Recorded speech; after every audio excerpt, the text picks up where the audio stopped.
Mataji, please take. And Radha Mataji, please take it over. हरे कृष्ण माता जी, दंडवत प्रणाम। सभी को दंडवत प्रणाम। प्रेयर्स। ओम नमो भगवते वासुदेवाय। ओम नमो भगवते वासुदेवाय।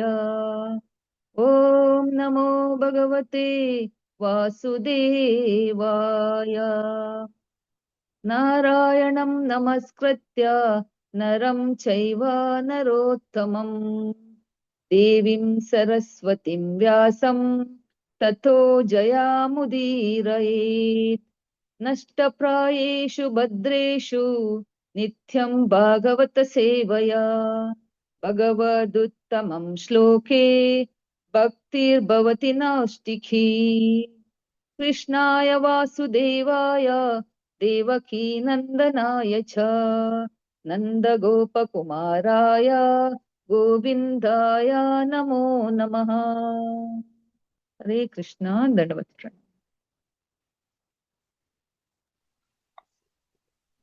हरे कृष्णा। आप सबको दंडवत प्रणाम। Okay, we will continue with the third chapter and हम 40th वर्स पे हैं। तो आप में से कोई प्लीज रिपीट करेंगे कि 6 जो प्रश्न पूछे गए थे वो क्या पूछे गए थे?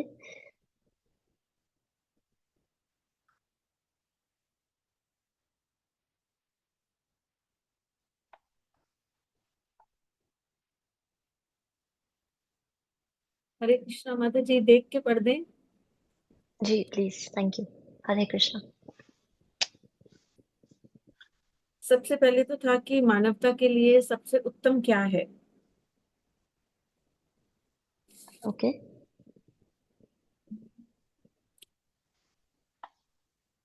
बाकी वाला पेज माता जी सेकंड मैं पढ़ देती हूँ। सारे ग्रंथों का एसेंस क्या है।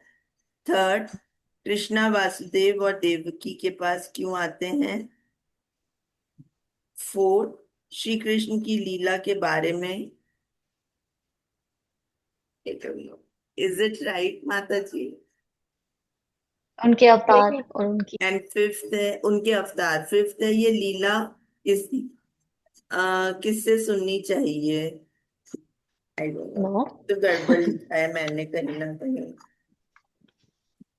मैं बता दूं माता और लास्ट है जब यस भगवत से श्री भगवान कृष्ण के भगवान अपने प्रयाण के पश्चात इस जगत में उनका स्थान कौन ले रहा है। धर्म का स्थान कौन धर्म ले का रहा है? स्थान जी उनका कौन ले रहा है। ओके। तो फोर्थ क्वेश्चन है कि फोर्थ है कि कृष्ण भगवान के जो लीलाएं हैं उनका वो उनका क्या है। वर्णन। और फिफ्थ जो है कि जो उनके अवतारों की लीला है वो क्या है। ओके, तो अभी तक जो हमने थर्ड चैप्टर पढ़ा है जिसमें हमने पढ़ा था कि कृष्ण ही सारे अवतारों के स्तोत्र हैं, सोर्स हैं। तो और हमें सेकंड चैप्टर में ये बताया गया था कि श्रीमद् भागवतम जो है वो क्रीम है सारे ग्रंथों की, राइट। तो अभी तक हमने अवतार पढ़ लिए, तो हमने फर्स्ट क्वेश्चन का आंसर ढूंढ लिया कि सबसे बेनिफिशियल क्या है, सारे ग्रंथों का सार क्या है। 2 क्वेश्चंस का आंसर मिल गया था हमें, राइट। फिर हमें तीसरा उन्होंने जो पूछा था कि कृष्ण देवकी और वासुदेव के पुत्र के रूप में क्यों आते हैं, राइट। तो वो हम आगे पढ़ेंगे। वो हमें अभी उन्होंने बस इतना बताया कि कृष्णस्तु भगवान स्वयं, वो भगवान के भगवान है, राइट। और फोर्थ है कि कृष्ण भगवान के लीलाएं क्या है, वो भी हम आगे पढ़ेंगे। कृष्ण भगवान के अवतार कौन कौन से हैं वो हमने पढ़ लिए, राइट। और अब धर्म ने किसका आश्रय लिया था जब श्री कृष्ण चले गए थे। ओके, तो अब हम ये जो आज थर्ड चैप्टर के लास्ट 5 वर्सेस पढ़ेंगे उसमें हमें ये आंसर मिलेगा। एंड और आगे फिर जो स्टोरी स्टार्ट हो जाएगी भागवत की, भागवत कैसे आई थी दुनिया में, कैसे उसको लिखा गया, कैसे व्यासदेव ने उसको कंपाइल किया, और वहां से एक्चुअली में प्रॉपर स्टोरी स्टार्ट होगी। ओके, क्योंकि जो शौनक आदि ऋषि हैं जो नैमिषारण्य में सूत गोस्वामी से भागवतम सुन रहे हैं, उनको अभी तक परीक्षित महाराज के बारे में कुछ पता नहीं है, क्योंकि उनको ये नहीं पता कि उनको बस इतना पता है कि सूत गोस्वामी ने शुकदेव गोस्वामी से भागवत सुनी, और शुकदेव गोस्वामी से कहाँ सुनी, क्यों सुनी, वो हम अब पढ़ेंगे आगे। ओके, तो ये थोड़ा सा बैकग्राउंड हम माइंड में रखेंगे अभी पढ़ते हुए। ओके, तो 40th वर्स है, इदं भागवतं नाम पुराणं ब्रह्म संहितम् उत्तम श्लोक चरितं चकारा भगवान् ऋषिः निःशेषाय लोकस्य धन्यं स्वस्ते अयनं महत्। इदं भागवतं नाम पुराणं ब्रह्म संहितम् उत्तम श्लोक चरितं चकारा भगवान् ऋषिः निःशेषाय लोकस्य धन्यं स्वस्ते अयनं महत्।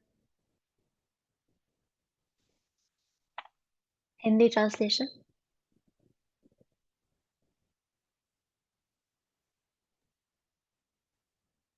हरे कृष्णा। चंद्रा माता जी, माता जी मैं पढ़ दूं फिर? दिख नहीं रहे। Yes ma'am. Okay, yes ma'am. ठीक। श्रीमद् भागवतम नामक यह ग्रंथ श्री भगवान का साहित्य अवतार है, जिसे श्री भगवान के अवतार श्री व्यासदेव ने संकलित किया है। यह सभी मनुष्यों के परम कल्याण के निमित्त है और यह सभी प्रकार से सफल, आनंदमय तथा परिपूर्ण है। थैंक यू माता जी। ओके, तो अब हमें यहाँ पे एक आंसर मिल रहा है कि जो 6th क्वेश्चन है उसके लिए हम अब फाउंडेशन बना रहे हैं कि जो धर्म है उसने किसका आश्रय लिया था। तो जो श्रीमद् भागवतम है, जैसे भगवान अलग अलग अवतारों में आते हैं, जैसे नदियों में वो कहते हैं मैं जाह्नवी हूँ, गंगा हूँ, राइट। ऋषियों में मैं नारद हूँ, अ, जो वाटर बॉडीज हैं उसमें मैं ओशन हूँ, महासागर हूँ। तो उसी प्रकार ग्रंथों में भगवान श्रीमद् भागवतम है, जो शिला व्यासदेव ने कंपाइल करी थी। और शिला व्यासदेव खुद कौन है? वो भी भगवान के अवतार हैं। हमने पढ़े थे जो 22 अवतार, उसमें व्यासदेव का नाम आया था।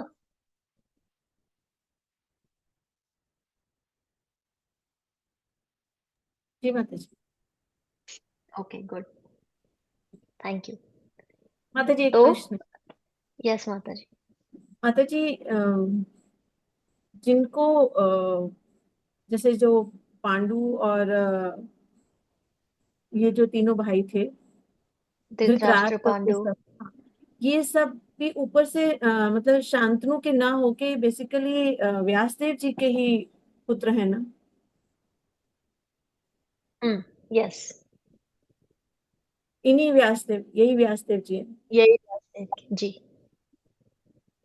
तो जैसे हम इसको कुरु डायनेस्टी बोला है हमने, तो बेसिकली व्यासदेव ही हैं, तो और व्यासदेव भी जो हैं कृष्णा के ही अवतार हैं।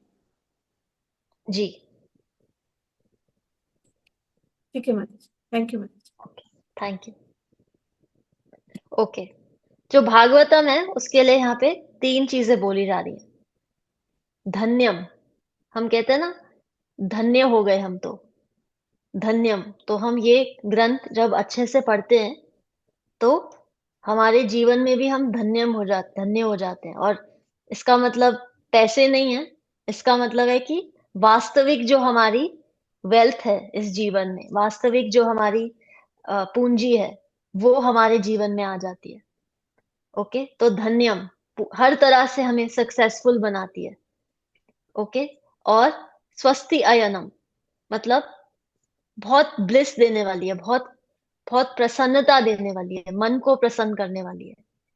और महत, परफेक्ट, बिल्कुल परफेक्ट है, कोई इसमें कोई डाउट नहीं है, कोई फ्लॉ नहीं है, बिल्कुल परफेक्ट है।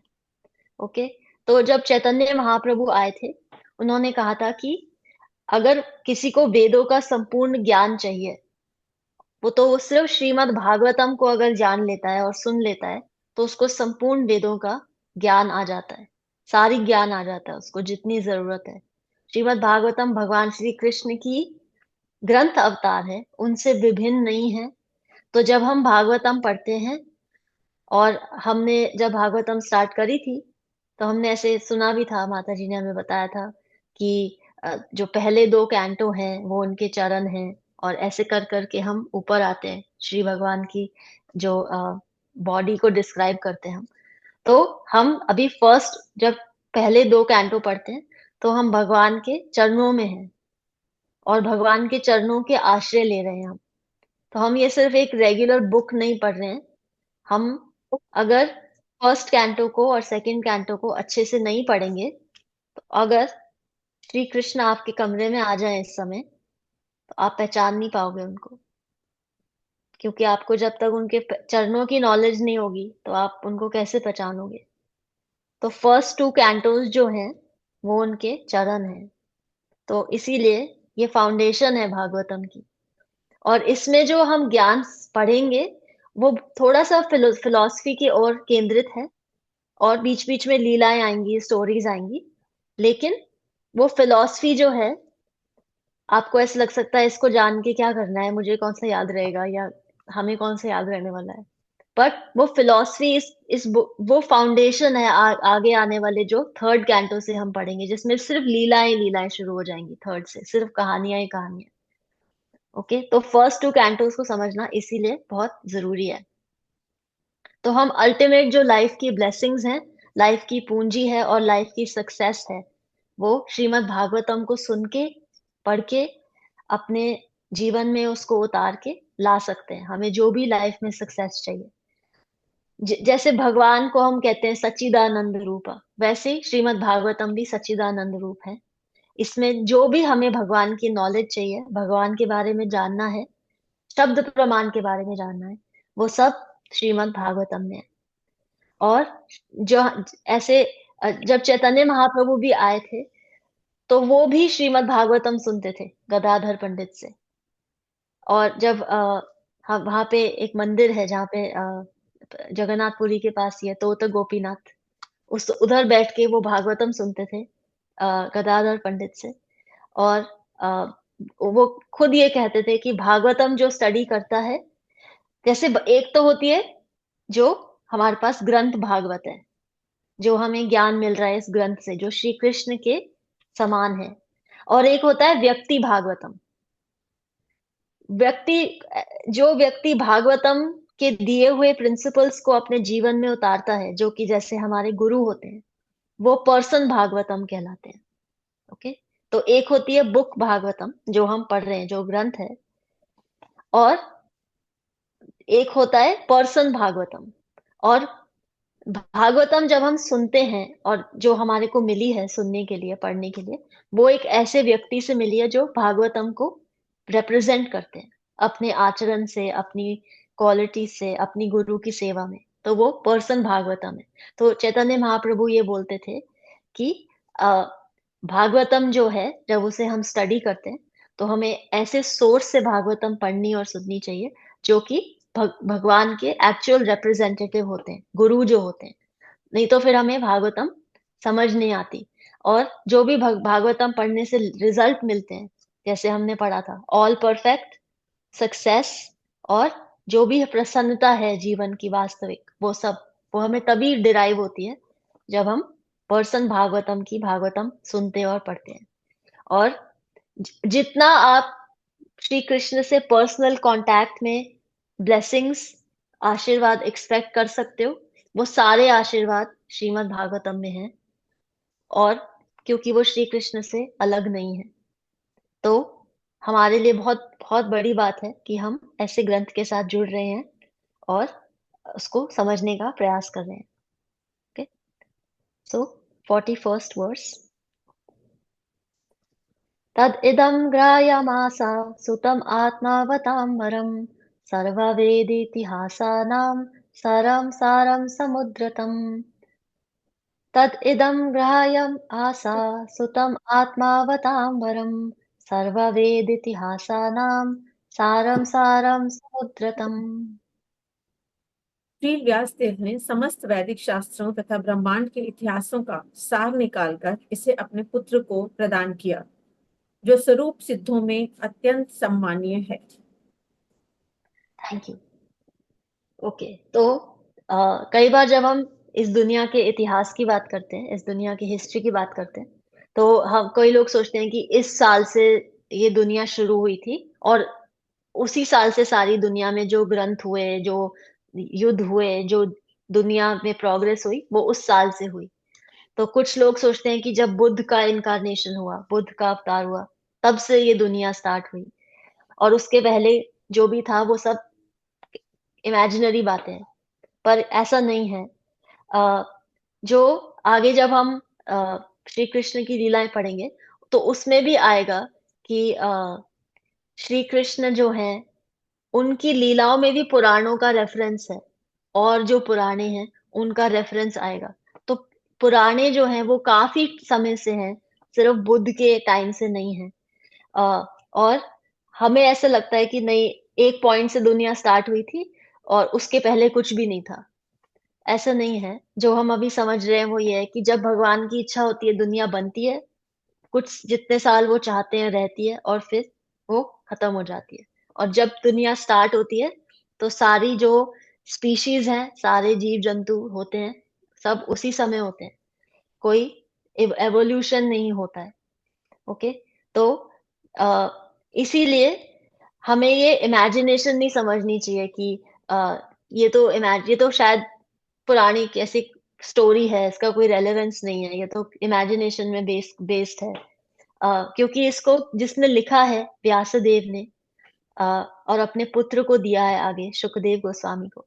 वो श्रील व्यासदेव खुद श्री कृष्ण के अवतार हैं, और जो उनके पुत्र हैं वो 12 महाजनों में से एक माने जाते हैं, शुकदेव गोस्वामी। तो जिनसे हमें ज्ञान मिल रहा है वो खुद भागवतम है, वो पर्सन भागवतम है। तो हमें उसको ऐसे लाइटली नहीं लेना चाहिए कि जस्ट बिकॉज इसमें स्टोरीज हैं तो ये एंटरटेनमेंट मटेरियल है, या इसमें तो जो भी लिखा है किसी पौराणिक टाइम का है जो हम जिसके बारे में हमें क्या पता। ऐसा नहीं है। पर जैसे हमने पहले बात करी थी, जो पुराण होती है उसको घुटनों पे बैठ के सुनना चाहिए। और पुराने जमानों में जब चौकों पे और गांव में कथाएं बोली जाती थी, अक्सर लोग अपने घुटनों पे बैठ के ही सुनते थे, और आज भी जब बोली जाती है तो लोग अपने घुटनों पे बैठ के सुनते हैं।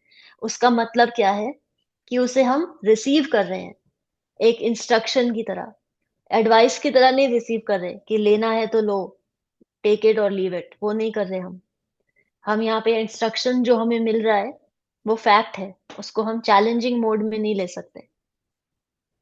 तो अ, जैसे जो श्रीमद् भागवतम है, जैसे उसको मलाई से कंपेयर किया जाता है। तो जो मलाई होती है वो सबसे डिलिशियस होती है। तो जो श्रीमद् भागवतम है वो सारे ग्रंथों का सार है, सबसे ज्यादा उसमें टेस्ट है, क्योंकि उसमें खुद स्वयं श्री भगवान की लीलाएं हैं, और वो कैसे दुनिया में आके हमेशा एक बैलेंस बना के रखते हैं, और कैसे जो भगवान की जो कोर है, भगवान का जो हार्ट है, उसके अंदर झांकने का एक मीडियम है श्रीमद् भागवतम। कि विष्णु जो है, श्री कृष्ण जो है, वो बहुत ही दीन दयालु हैं। वो हर सिचुएशन में हमारी लाइफ को बैलेंस करना चाह रहे हैं। तो क्या बुरा है और क्या अच्छा है, ये मनोधर्म होता है। ये हम अपने मन से धर्म लगाते हैं कि ये अच्छा हो गया, ये बुरा हो गया। लेकिन श्री कृष्ण जो कर रहे हैं उसके पीछे एक बैक स्टोरी होती है और एक इनसाइड स्टोरी होती है, जो हमें नहीं पता होती, क्योंकि हम एक लाइफ के बारे में ही जानते हैं, हम पिछला पुराना कुछ हिसाब जानते नहीं। तो भागवतम हमें भगवान के हृदय में झांकने का अवसर दे रही है। और क्रीम है, जो दूध की क्रीम जैसा टेस्ट हमें मिल सकता है, और हम एक रिलेशनशिप बना सकते हैं। लेकिन सबसे जरूरी बात है कि जो भागवतम है वो एक रेप्रेजेंट, जो हमें पर्सन भागवतम है, जो एक बोनाफाइड गुरु है, उनसे वो ही भागवतम हमें पढ़नी चाहिए, सुननी चाहिए। क्योंकि जैसे यहाँ पे एक एग्जाम्पल दिया है कि दूध जो होता है बहुत नरिशिंग होता है, बहुत अच्छा होता है सेहत के लिए। पर जब उसमें सांप अपना मुंह डाल देता है तो वो पॉइजनस हो जाता है, फिर वो नरिशिंग नहीं होता।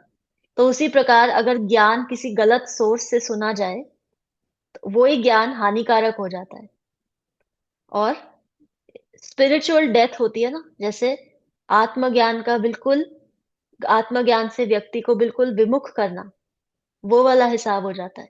तो इसीलिए भागवत सुनना किसी बहुत बोनाफाइड, बहुत अच्छे सोर्स से चाहिए। और भगवान भगवत गीता में क्या बोलते हैं कि सारे जो वेद हैं उनको उनका क्या पर्पस क्या है सारे वेदों का, भगवान को जानना। और श्रीमद् भागवत हमें क्या अवसर दे रही है, भगवान को जानने का, क्योंकि ये भगवान खुद हैं। और जब हम अभी चरणों में हैं भगवान के फर्स्ट 2 कैंटोस में, तो हमारी ये प्रयास रहना चाहिए कि हम कैसे कैसे इसको पीते जाएं, सुनते जाएं, ताकि हमें एक स्वाद बने इसके लिए, और हमारे मन में ये आश्वासन हमें खुद हो कि जो हम कर रहे हैं, जो हम सुन रहे हैं, वो हमें श्री कृष्ण तक जोड़ रहा है। ओके, सो 42nd वर्स।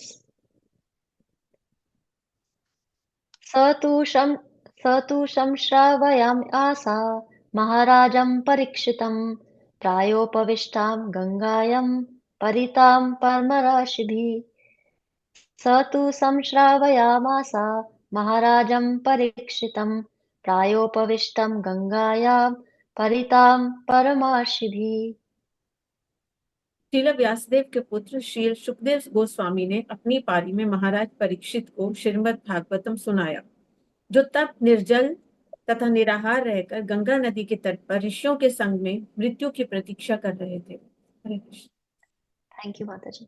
तो यहाँ पे हमें बताया जा रहा है कि जो सुखदेव गोस्वामी थे, उन्होंने अपने पिता से भागवतम सुनी, और आगे उन्होंने परीक्षित महाराज को सुनाई गंगा के किनारे पे, जब वो उनको मृत्यु दंड मिला था, और वो निराहार और बिल्कुल एक तक होके उन्होंने सुखदेव गोस्वामी से भागवतम सुनी। इसका कहने का, यहाँ पे इस श्लोक का कहने का मतलब क्या है कि एक परंपरा से भागवतम सुनाई जा रही है। ऐसा नहीं है कि किसी ने इधर से सुन ली, उधर बता दी, इधर सुन ली, उधर बता दी।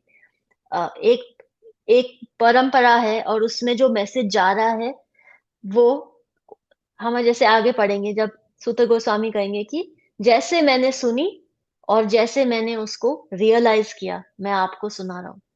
तो ज्ञान मिलना और फिर उसको विज्ञान रूप में जीवन में उतार के किसी को देना, वो परंपरा में ही होता है। वो ऐसे रैंडमली नहीं हो जाता, कोई भी किसी को भी ये क्वालिफिकेशन नहीं मिल सकती। तो भागवतम जो है वो हमें एक गुरु के माध्यम से समझनी चाहिए, और परीक्षित महाराज ने भी ऐसे ही समझी थी। और जो शंकराचार्य हैं, जो मायावाद की फिलॉसफी को जिन्होंने प्रचार किया था, वो पूरे अपनी उम्र में मायावाद की फिलॉसफी की भगवान पर्सन नहीं है, भगवान तो सिर्फ एक लाइट है, उसका प्रचार करते रहे। लेकिन उन्होंने भी यही अपने गीत जो उन्होंने लिखा था, भज गोविंदम मूढ़मते, कि मूढ़मति है आपकी, तो आप भज गोविंदम, तो गोविंद का नाम भजो। तो उन्होंने भी यही रेकमेंडेशन दी थी कि श्री कृष्ण के चरणों में जाने से ही हमें एक्चुअली में हमारे को कोई रियल गेन मिलता है, कोई रियल लाभ मिलता है। तो उन्होंने इनडायरेक्टली पूरी उम्र तो सिर्फ मायावाद का प्रचार किया, लेकिन लास्ट में उन्होंने यही कहा कि श्री कृष्ण के चरणों में आश्रय लेने से ही आपको मुक्ति मिल सकती है, मायावाद की फिलॉसफी से मुक्ति नहीं मिल सकती। तो इसीलिए यहाँ कहा गया है कि मृत्यु के समय गोविंद का नाम लेना आवश्यक क्यों होता है। तो श्रीमद् भागवतम हमें बारी बारी यही मैसेज देगी कि हमें परंपरा से सुनना है और श्री कृष्ण के साथ जुड़ना है, क्योंकि ये स्वयं श्री कृष्ण है, और श्री कृष्ण से हम इस प्रकार जुड़ सकते हैं। So we'll just finish this chapter, 2 और verses हैं, and very similar to the इसके पहले वाली जो थी, और इसमें हमें 6th क्वेश्चन का आंसर मिलेगा। 43rd verse. कृष्ण स्वधामोपगते धर्म ज्ञानादिभिः सह कलौ नाष्टादृशम् एषा पुरा नरको धुनोदितः। कृष्णे स्वधामोपगते धर्म ज्ञानादिभिः सह कलौ नाष्टादृशम् एषा पुरा नरको धुनोदितः। यह श्रीमद् भागवत पुराण सूर्य के समान तेजस्वी है, और धर्म ज्ञान आदि के साथ भगवान श्री कृष्ण के अपने धाम चले जाने के तुरंत बाद इसका उदय हुआ। जिन मनुष्य ने कलयुग में अज्ञान के गहन अंधकार के कारण अपनी दृष्टि खो दी है, उन्हें इस पुराण से प्रकाश प्राप्त होगा। हरे कृष्ण। Thank you. तो हमें यहाँ पे आंसर मिल रहा है कि जो भागवत पुराण है वो सूर्य के समान उसका तेज है, और वो उसी समय जागृत हुई जब श्री कृष्ण अपने धाम चले गए थे और ज्ञान और धर्म की ग्लानि हो रही थी, क्योंकि वो ज्ञान और धर्म उनके साथ चले गए थे। तो कली युग में जो हमने बहुत बार इस कली युग के कैरेक्टरिस्टिक्स की बात करी है कि आयु छोटी है, लोगों की मंदमती है, आलसी हैं, और बहुत सारे विभिन्न प्रकार के गुरु हैं, लेकिन रियल जो ज्ञान है वो बहुत कम लोगों के पास है। तो हमें श्रीमद् भागवतम से वो ज्ञान मिल सकता है। और अ, हमें ये बात समझनी चाहिए, बारी बारी हमें एडवर्टाइजमेंट यहाँ इसीलिए दिया जा रहा है परंपरा से सुनने का, ताकि हमें ये समझ में आ जाए कि जो हम कर रहे हैं वो एक साधारण एक्टिविटी नहीं है, वो एक आम बात नहीं है। बहुत अच्छी बात है कि हमें ये अपॉर्चुनिटी मिली है, और हमें इसको बहुत अ, विशेष सिंसियरिटी से इसको समझना चाहिए, क्योंकि जो वास्तविक धर्म है, वास्तविक आत्म साक्षात्कार है, सेल्फ रियलाइजेशन है, वो यही है कि मैं कौन हूँ। ये इस प्रश्न का उत्तर ढूंढना, भगवान कौन है, मेरा उनसे क्या रिलेशनशिप है, और इस शरीर को छोड़ने के बाद मेरी क्या डेस्टिनेशन है। पर कली युग में किसी को मतलब नहीं है, क्योंकि सब यहाँ पे ईटिंग, स्लीपिंग, मीटिंग और डिफेंडिंग में लगे हुए हैं। तो कलियुग का प्रभाव ऐसा है कि अगर हम प्रयास नहीं करेंगे तो हमारी कोई वास्तविक प्रोग्रेस नहीं है, चाहे हम भौतिक दृष्टि से बहुत ही आगे निकल गए हों। तो भगवान ने भगवत गीता हमें इसलिए भी सुनाई थी कि हम, क्योंकि उस समय युद्ध शुरू हुआ था, और उसके बाद, उसके कुछ समय बाद भगवान चले गए थे। तो भगवत गीता और भागवतम, भगवत गीता भगवान ने खुद बोली, और जो श्रीमद् भागवत है वो उन्होंने व्यासदेव के थ्रू, जो अभी हम नेक्स्ट चैप्टर में पढ़ेंगे कि उन्होंने कैसे नारद मुनि को भेजा था व्यासदेव के पास, और व्यासदेव को अब शक्ति दी, एम्पावरमेंट दिया कि वो श्रीमद् भागवतम को कंपाइल करें, लिखें। तो अ, ये जो दोनों ग्रंथ हैं, ये एक हमारे लिए जैसे मशाल होती है अंधकार में, जब मशाल जलती है तो सब कुछ दिखाई देता है, तो हम उस प्रकार के अंधकार में हैं, और ये दोनों ग्रंथ जो हैं हमारे लिए एक मशाल के रूप में काम करते हैं। और जो श्रीमद् भागवतम सुनता है, जो एक अल्टीमेट परफेक्शन है लाइफ का, उसको ये समझना चाहिए कि वो डायरेक्टली श्री कृष्ण से एसोसिएट कर रहा है, क्योंकि भगवान में और भगवान का जो ग्रंथ रूप है उसमें कोई डिफरेंस नहीं है। ओके, सो 44th वर्स। तत्र कीर्तयतो विप्राशेर्भूरि तेजसः अहं चाद्यागमं तत्र निविष्टस्तदनुग्रहात् सोऽहं व्याश्रवयिष्यामि यथाधीतं यथामति। तत्र कीर्तयतो विप्राशेर्भूरि तेजसः अहं चादयागमं तत्र निविष्टस्तदनुग्रहात् सोऽहं वाश्रवयिष्यामि यथाधीतं यथामति। हे विद्वान ब्राह्मणों, जब श्रील सुखदेव गोस्वामी ने वहां पर महाराज परीक्षित की उपस्थिति में श्रीमद् भागवतम सुनाया तो मैंने अत्यंत ध्यान पूर्वक सुना, और इस प्रकार उनकी कृपा से मैंने उन महान शक्ति संपन्न ऋषि से श्रीमद् भागवतम सीखा। अब मैं आप लोगों को वही सब सुनाने का प्रयत्न करूंगा जो मैंने उनसे सीखा तथा जैसा मैंने आत्मसात किया। हरे कृष्ण। थैंक यू माता जी। तो यहाँ पे जो सबसे इम्पोर्टेंट बात है उन्होंने क्या कही है, यथाधीतम यथामति। जैसे मैंने सुना और उसको अपने हृदय में रियलाइज किया, मैं आपको वैसे ही सुना रहा हूँ। तो और उन्होंने उसी के पहली लाइन में क्या कहा है कि मैंने बिल्कुल ध्यान से सुनी, और उनकी, शुकदेव गोस्वामी की कृपा से मेरे को भागवतम समझ में आई, और जैसे मैंने सुनी अब मैं वैसे उसको रियलाइज कर चुका हूँ और आपको सुना रहा हूँ। तो यहाँ पे हमें समझना चाहिए कि श्री कृष्ण जो हैं वो भागवतम के हर पेज पे हैं, और हमें भागवतम को ऐसे लाइटली नहीं लेना चाहिए। यहाँ पे सबसे जो जरूरी बात है कि हम सिर्फ भागवतम सुनना ही इम्पोर्टेंट नहीं है, उसको रियलाइज करना भी बहुत जरूरी है। यहाँ पे जो वर्ड यूज किया गया निविष्ठा, उसका मतलब यही है कि सूत गोस्वामी को जब भागवतम सुनने का अवसर मिला था तो उन्होंने उसको पी लिया था अपने कानों से, और उसको फिर रियलाइज किया था। जब हम पूरी एकाग्रता से, पूरी अटेंशन से सुनते हैं, तभी हम ये रियलाइजेशन कर सकते हैं कि हर पेज में श्री कृष्ण है और वास्तविक में हम श्री कृष्ण को समझ रहे हैं। और यही सीक्रेट है भागवतम को समझने का, और कोई सीक्रेट नहीं है। एकाग्रता, सुनना उसको ध्यान से, एकाग्रता से, और उसको रियलाइज करना, उसको लाइटली नहीं लेना कि ये तो ठीक है, हम तो रोज ही सुनते हैं, क्या बड़ी बात है। क्योंकि यहाँ पे श्री प्रभुपाद लिख रहे हैं कि ये सीक्रेट है भागवत को सुनने की और जानने की। और जो मन से पवित्र नहीं है वो एकाग्रता से सुन नहीं सकता, और जो मन से पवित्र नहीं है उसके उसके जो कार्य हैं, उसके जो कर्म है वो भी पवित्र नहीं होते। और जो जिसके कार्य पवित्र नहीं होते वो अपने खाने में, सोने में, अपने जीवन के जो उसकी रिस्पॉन्सिबिलिटीज है उसमें भी प्योर नहीं होता। लेकिन अगर किसी प्रकार भागवत एकाग्रता से सुन लेता है कोई और अपने जीवन में रियलाइज करता है, तो वो हर तरह से प्योर हो जाता है, और उसको हर पेज पे भागवतम में श्री कृष्ण इंटरैक्शन, वो श्री कृष्ण से इंटरैक्शन करते हैं।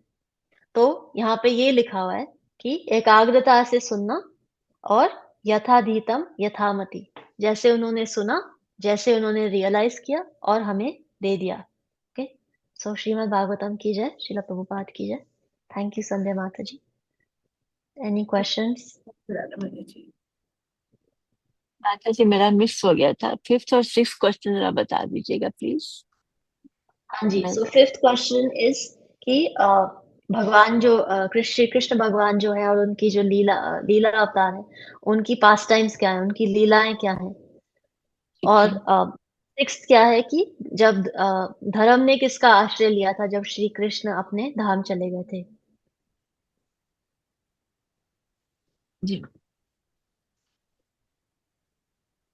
Any other questions? Hare Krishna माता जी। और मैंने हरे वो कृष्ण। हाँ, लीला अवतार, राज अवतार का वो राघवेंद्र स्वामी का अवतार था ना माता जी। फिर मैंने वो गूगल किया, फिर मम्मी को भी पूछा था ऐसे ही। एक्चुअली हमारा वो कृष्ण मठ है ना उडुपी का, उधर बाजू में ही राघवेंद्र स्वामी का मठ है। ऐसा भगवान ही मानता है उधर, साउथ में ऑलमोस्ट उडुपी में सब भगवान ही मानता है उसको। फिर मैंने ऐसे ही मम्मी को पूछा परसों, वो बोलते हैं हाँ वही कृष्ण भगवान का अवतार है एक एक करके। फिर गूगल में सर्च किया तो है 20वें अवतार में वो राघवेंद्र स्वामी था ना माता जी, वो रियली अवतार है कृष्ण भगवान का। वो कृष्ण भगवान को पूछते हैं हमेशा राघवेंद्र स्वामी। इधर ऐसे हम लोग शिरडी में कैसे साईं बाबा को मानते हैं ना, वैसा हमारा उडुपी में राघवेंद्र स्वामी को मानते हैं। मैं मतलब उस दिन विनी माता जी नहीं थी ना, शायद विनी माता जी को आइडिया रहेगा कुछ। माता जी मैं तो भागवतम में जो लिखा है मैंने वो ही कहा था। अब बाकी मेरे को ये नॉलेज नहीं है, बट थैंक यू, आपने हमें शेयर किया। अनविनी माता जी माइट नो। थोड़ा डाउट हो गया, वो इसमें 18th अवतार राम करके है ना भागवतम में। फिर आपने वो लिस्ट भेजा, उसमें 20th अवतार है लीला अवतार में, 20th अवतार राघवेंद्र करके है। फिर मैंने ऐसे कल गूगल किया है क्या करके, फिर उसमें भी ऐसे ही लिखा है लीला अवतार में आते हैं कृष्ण भगवान का, वैसा कुछ है। थैंक यू फॉर शेयरिंग माता जी। माता जी। हो सकते हैं, क्योंकि जो आप इमेज देख रहे हो उसमें 25 नाम हैं, लेकिन हमने सिर्फ 22 कवर किए थे। तो मुझे वो ही पता है जो 22 हैं। पर मुझे थैंक यू, आपने हमसे ये शेयर किया, एंड मुझे नहीं पता था, सो थैंक यू। अच्छा, नहीं एक्चुअली हम लोग साउथ में ज्यादा करके बालाजी का बाद वो मंत्रालय है जो राघवेंद्र स्वामी का, वैसे ही उधर भी ऐसे ही जाता है। जो तिरुपति जाता है उधर भी जाके जाता है। फिर मैंने अच्छा, सोचा ओके। ऐसा इधर हम लोग भी चैतन्य महाप्रभु का तो सुना ही नहीं, अभी क्लास में आके ही सुना ना सब, ऐसा वो खुद कृष्णा है करके। फिर मैं सोचा हम्म, वैसे ही सोचा साउथ का तो राघवेंद्र स्वामी का भी वैसा ही रहेगा, चैतन्य महाप्रभु जैसा, इतना ये नहीं हुआ रहेगा करके। ओके, थैंक यू माता जी, very nice, thank you for sharing. Hare Krishna.